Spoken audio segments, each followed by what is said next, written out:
पुण्यातून आणलेल्या हृदयाच्या प्रत्यारोपणाची शस्त्रक्रिया मुलुंडच्या फोर्टिस हॉस्पिटलमध्ये यशस्वीरित्या पार पडली आहे। मात्र या निमित्तानं घड्याळाच्या काट्यावर धावणारी मुंबई देखील थांबू शकते याचा अभूतपूर्व अनुभव मुंबईकरांना आला। अनवर खान या रुग्णावर हृदय प्रत्यारोपणाची शस्त्रक्रिया होणार होती। त्यासाठी 23 मिनिटांत पुण्याहून मुंबईला विमानानं हृदय आणण्यात आलं। मात्र मुलुंडच्या फोर्टिस रुग्णालयात हे हृदय पोहोचवण्याचं सर्वात मोठं आव्हान होतं, कारण मुंबईतली वाहतूक समस्या सर्वश्रुत आहेच। मात्र या समस्येवर मुंबईतल्या वाहतूक पोलिसांनी यशस्वीरित्या मात करत ग्रीन कॉरिडॉर तयार केला आणि विमानतळ ते मुलुंडपर्यंतचे 20 किलोमीटरचं अंतर केवळ 18 मिनिटात पार केलं। एका हृदयासाठी मुंबईचा ठोका थांबल्याची ही पहिलीच घटना असून केवळ पोलिसांच्या योग्य समन्वयामुळेच हे शक्य झालं। त्यामुळे मुंबई वाहतूक पोलिसांचं कौतुक करावं तेवढं थोडंच आहे। यापूर्वी चेन्नईमध्ये देखील हृदय प्रत्यारोपणासाठी अशा प्रकारे अर्धा तासासाठी संपूर्ण वाहतूक थांबवण्यात आली होती।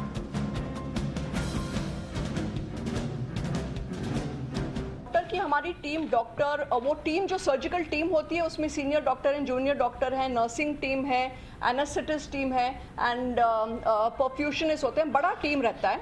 तो इसमें से 2 लोग गए पूना में to retrieve the organ and the rest of the team led by doctor Anvay Mule led the surgery in Mulund. 25 मिनिटं वेळ लागणार होता, तो त्यांनी कॅल्क्युलेट केला होता, तो आम्ही 18 मिनिटात आणू शकलो।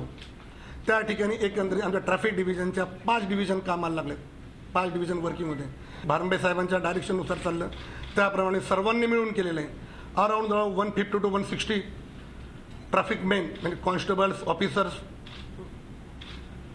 त्या ठिकाणी लागले। एवढे म्हणजे सर्व अधिकारी रस्त्यावर उतरलेले होते।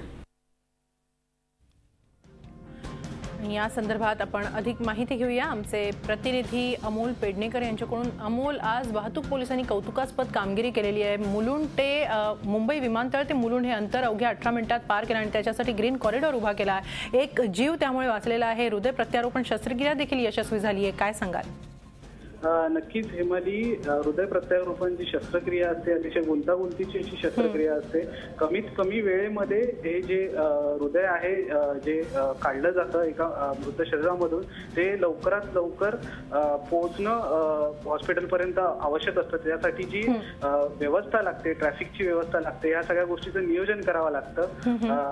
मुंबई पोलिसांना याच्या संदर्भात जी माहिती होती ती 2 तासाआधी मिळाली होती आणि ग्रीन कॉरिडॉर जर तयार करायचा असेल तर त्यासाठी 4 तासाचा अवधी लागतो, पण मुंबई पोलिसांनी 2 तासाच्या आत या सर्व सोयी या ठिकाणी उपलब्ध करून दिल्या। जे महत्वाची ठिकाणं होती, जी जंक्शन्स होती, त्या ठिकाणी ट्रॅफिक पोलीस त्यांनी उपलब्ध करून दिले आणि 25 मिनिटांचं जे टार्गेट आहे ते मुंबई पोलिसांना देण्यात आलं होतं, परंतु मुंबई पोलिसांनी 20 मिनिटात 18 ते 20 मिनिटात हे जे हृदय जे आहे ते फोर्टिस हॉस्पिटल पर्यंत आणलं। अतिशय महत्वाची जी कामगिरी, मोलाची कामगिरी आहे ती मुंबई पोलिसांनी केली आणि त्यांच्या सहकार्याशिवाय हे हृदय प्रत्यारोपण शस्त्रक्रिया आहे ती पूर्ण होणार नव्हती। डॉक्टरांनी देखील याच्या संदर्भात माहिती देताना मुंबई पोलिसांचा आहे, वाहतूक पोलिसांचा आहे, ते विशेष आभार मानले, कारण की त्यांच्यामुळेच ही संपूर्ण शस्त्रक्रिया आहे ती यशस्वी होऊ शकली। नक्की मुंबई वाहतूक पोलिसांच्या या कौतुकास्पद कामगिरीमुळे ही शस्त्रक्रिया यशस्वी होऊ शकली। मुळात पुण्यापासून ते इथपर्यंतचा हा प्रवास अगदी काही वेळात हा घडला आहे। त्या पूर्ण प्रवासाविषयी सांगाल अमोल? नक्कीच हेमाली, पुण्यामधून जेव्हा हॉस्पिटलमधून हे जे हृदय आणण्यात आलं होतं एका विमानतळावर ते आणण्यात आलं, नंतर मग तिथून एका विशेष विमानाने हे जे हृदय आहे ते मुंबई विमानतळावर आणण्यात आलं। त्यानंतर तिथून हे संपूर्ण हा जो प्रवास होता मुंबई पोलिसांच्या मदतीने इथपर्यंत फोर्टिस हॉस्पिटल पर्यंत ते आणण्यात आलं। या संपूर्ण प्रवासाला एकूण 1 तासाचा अवधी गेला आणि अतिशय कमी वेळामध्ये हे जे हृदय आहे ते फोर्टिस हॉस्पिटल पर्यंत आलं आणि त्याचं विशेष अभिनंदन आहे ते वाहतूक पोलिसांना करावं लागेल। नक्की अमोल, धन्यवाद आपण दिलेल्या या सविस्तर माहितीबद्दल। झी 24 तास रहा एक पाऊल पुढे।